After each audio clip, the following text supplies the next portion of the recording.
You're listening to Have You Ever Wondered?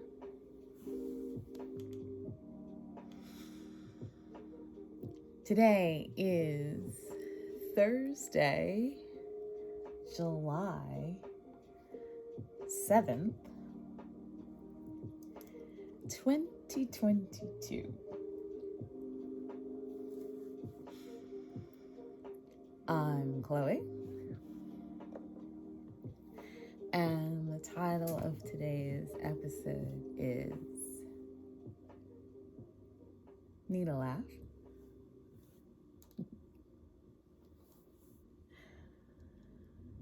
Do you hear something funny? Well, I don't know if it's funny or not, but it kind of makes me chuckle whenever I look at my notes for the show in the beginning. Because as you know, if you've been listening or if you just listened,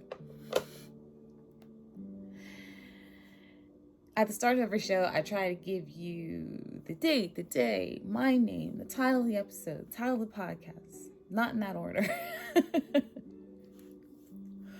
But there have been past episodes here and there, where I have massacred potentially every single one of those elements of my greeting, to the point where I now write down every single one of them in advance, including my name. And although I'm speaking extemporaneously, I am essentially incoherent in the morning for like the first 2 or 3 hours of wakefulness. So my notes are pretty extensive too. Just to keep the flow, from my brain to my mouth in a way that makes this listenable. Now, I usually go through several potential topics, before I choose the one I'm actually going to do. And yesterday I was looking back over the topics of the last couple of weeks, and there's been some heavy stuff. COVID, the housing crisis, reparations, colonialism, the ridiculousness that is air travel these days, figuring out what you're supposed to be doing with your life. It's been a lot. So I thought, let's keep it a little light today, not just for you guys, also for myself.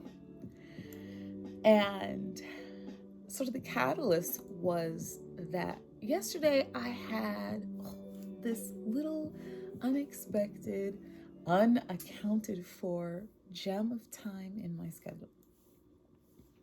And although there are always things I need to do, I'm actually thinking of one of them right now. I chose to slow down for a few minutes and not be actively doing much of anything, which is rare for me. There are very few moments throughout the day where I am not physically doing something, and even fewer moments throughout the day where I am not mentally doing something. Even my dreams are so realistic, since I was a child, that they're like being awake. Ooh, we should do another episode on that. I love to laugh, like a lot. Like, it's one of my favorite things to do. Not just like, oh, that's funny, yeah. No, more like, Uncle Albert from Mary Poppins. Like, yes, put me on the ceiling. Let's have a good time. But starting like in the final quarter of 2020 and then through most of last year, there have been things going on for me that significantly lowered the amount of laughter that I was producing. Like the reasons for it, the inclination, even the ability to do it. I mean, it's been a tough 3 years for everybody, right? So this year, I've been trying to put more focus on giving myself more reasons to laugh because it actually used to be a pretty notable part of my personality. We'll get to that later. And I don't want to lose that part of myself to the calamities of the last couple of years. So I always have had this appreciation, I guess you could say, for old sitcoms. They make me laugh. Like old, like I Love Lucy. She's wild. Modern old, like Friends. Lots of things in between. And I know. Pretty much anything made before like last year inevitably has something problematic in the plot or said or done by one of the characters. I acknowledge that, but also I understand my values. Do you understand your values? I know that a television show is not going to change who I am. I've made my peace with it. So sometimes I go through cycles where I'll like choose an old sitcom and I just have it like playing in the background when I'm doing things around the house or working on a project. Because if it's something mundane, it keeps my brain from getting so distracted that I abandon whatever the thing is, like vacuuming or laundry or whatever. And then if I'm working on a project, it helps to shut out all of the other thoughts that my mind is trying to use to interrupt me so that I can stay focused on that one thing that I'm trying to do. Side note, I used to have TV or music on in the background when I would do my homework as a kid. And my parents always claimed that it was a distraction and would make me turn it off. But I understood how my brain worked, even though they didn't. I wasn't distracting myself. It was helping me to focus. And I still do it anyway. Yesterday, I wasn't doing anything for those few moments. And I thought this would be a great time to add a laugh to the day. And a sitcom that's been making me laugh hugely recently is Golden Girls. Have you seen it? It's old. It ran from like 85 to 92. Oh boy, a lot of you were not even alive during that time frame, or maybe like came to be during that time frame. I didn't watch it while it was on. Maybe not in the beginning. I don't know. But I've seen some of the reruns over time, and something made me want to just start watching it again. I don't know, maybe a month or two ago. And so whenever I have time, I'll just toss on an episode. Now, I'm never going to be, and I am not, never going to be an old white woman, which is the demographic that show is primarily populated with. And honestly, with everything that's been going on in Florida lately, I would be okay with not going there for a while. But there's something so relatable about those women. And in the spots where they're, say, less relatable and more attuned to their individual characters' particular personality traits, they are utterly hilarious. I once went through a very similar situation myself. You once dated a little person? Oh, no. No, what I was referring to was a relationship I had in high school with a young man named Benjamin. Now, you have to understand that in those days in the South, a lot of things were still taboo. Certain people were not to mix. So, Benjamin and I had to meet in secret. Oh, we knew if any of the bigots in town found out about us, there'd be a terrible scandal. And then one day I had to make a decision. Benjamin invited me to our senior prom. I didn't know what to do. Should I go out with this boy I really cared for? Or should I bow to the pressures of an unjust society? So, what did you do? I walked into that gymnasium on Benjamin's arm. Heads turned, jaws dropped. While the room was buzzing all evening, I didn't care. I had followed my heart, and I've never regretted it. Oh, Blanche, that's a beautiful story. Oh, that must have taken real courage for both of you. And it's terrible to think that the two of you were almost kept apart just because Benjamin was black. Black? Benjamin wasn't black. He was from New Jersey.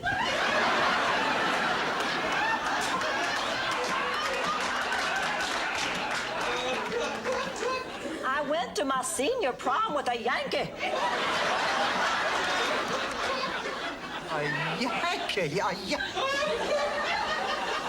That is incredible. And to think they made a movie about that deadbeat Gandhi. Well, there's a story like this that hasn't been told. Not even like the funniest. I just wanted to pick one that featured as many of the four of them as possible, and that one seemed appropriate also because, you know, of the social element. Also, look, that New Jersey joke hits in like every state except for Jersey. Sorry, New Jersey. Now, maybe it's the place I'm in right now, but good gracious, do they make me laugh sometimes.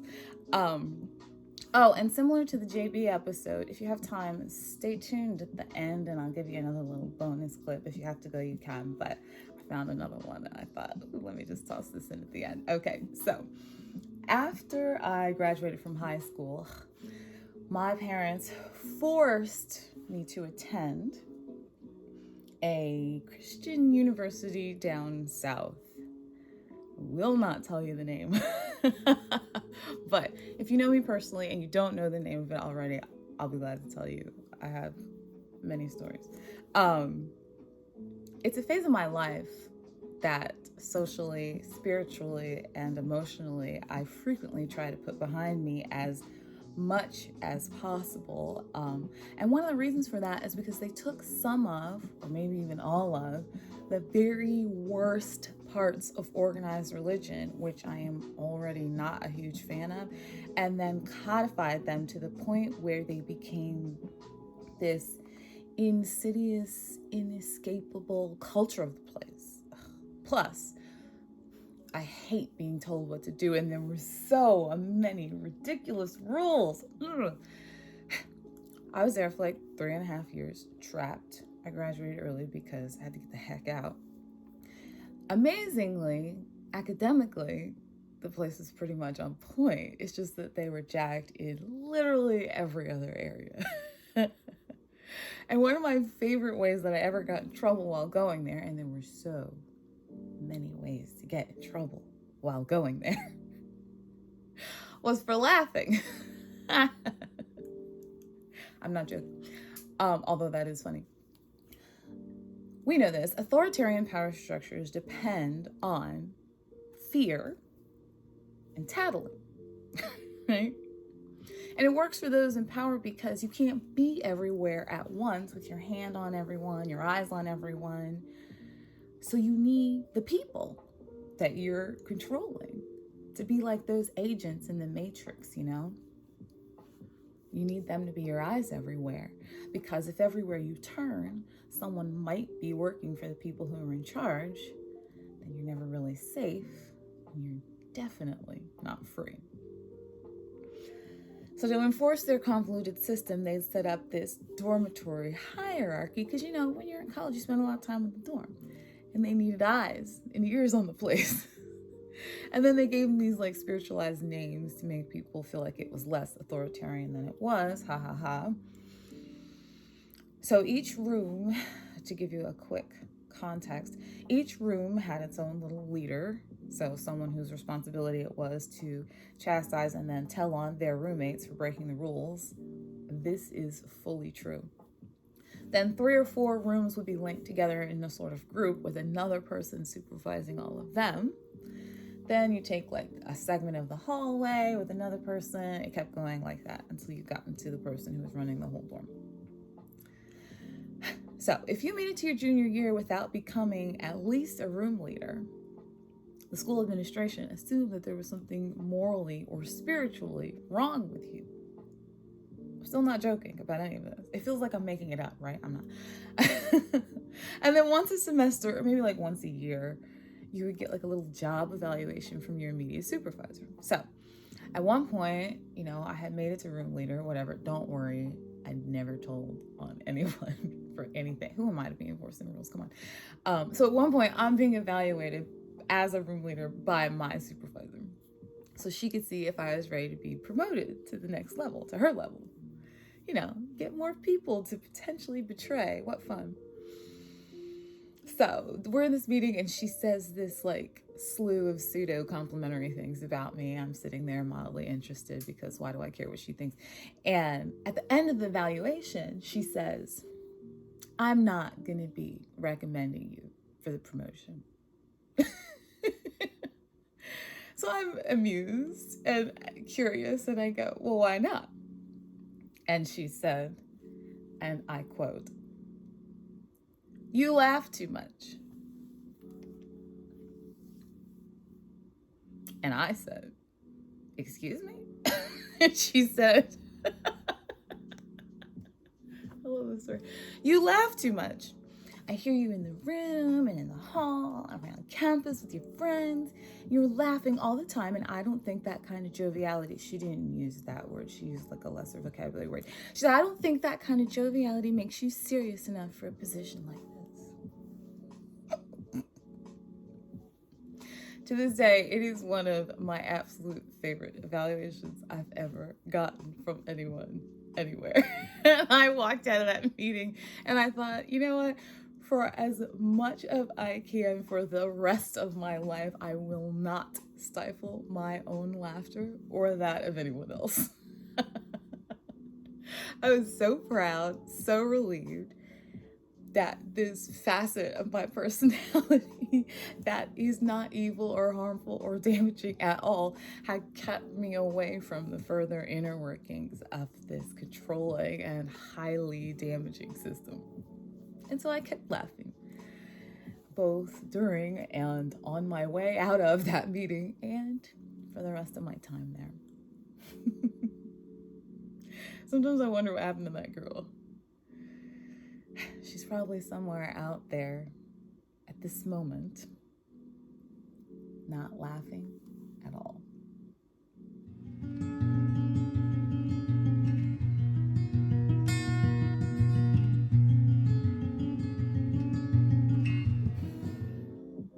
I love this poem by Marianne Moore.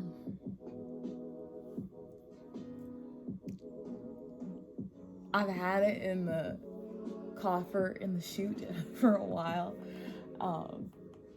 because I've been like excited to use it, and although it has nothing to do with laughter, the reason I picked it is because I don't know, sometimes, man, I know a lot of people for whom things just feel impassable these days, you know, like are we actually going to make it through this? The answer is yes. And being able to laugh at yourself and at some of the things going on around you can help contribute to your ability to cope at times. This poem is called I May, I Might, I Must.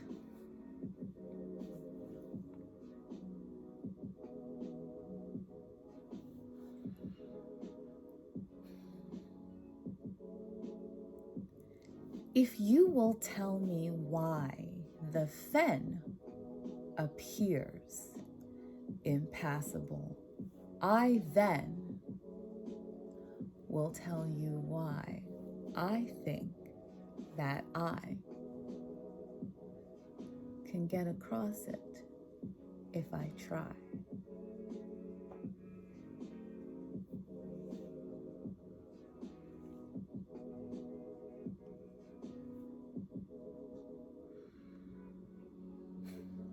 Like so many of the personal experiences that I relate to, this is not me telling you what to do or what I think you should do. This is me using some of what happens to me, hopefully as a catalyst for you to then apply things to your life in a way that works for you. Today, that means maybe you could go do something, find something, watch or listen to something, talk to someone, remember something that will add some extra laughter to your life. I had so much fun prepping this show, like looking at clips and interviews, remembering funny stories, and not all the stuff that I went through made it in because the show is not 3 hours long, but it was energizing, and at no point did I think about any of the darkness or heaviness or responsibilities that assault our world and ourselves. It was lovely. So treat yourself to some extra laughter today, and then maybe figure out how you can add more laughs to your life moving forward.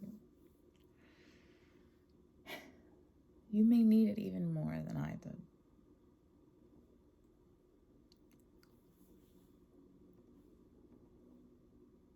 So I hope you can find it. And along that route, here comes that bonus clip. I promised. This will get you started. I'll see you tomorrow. So that's when the salesman from Men's Sportswear walks clear across the store into Ladies Petite and says, excuse me, miss, but I notice you've been having a hard time deciding between the turquoise strapless and the flaming red backless. Well, personally, I would like to see you in the backless. And I said, when? And he said, how about Saturday night? And I said, how about in your dreams, sleazo? Can you believe the nerve of that guy? What were you doing in Ladies Petite?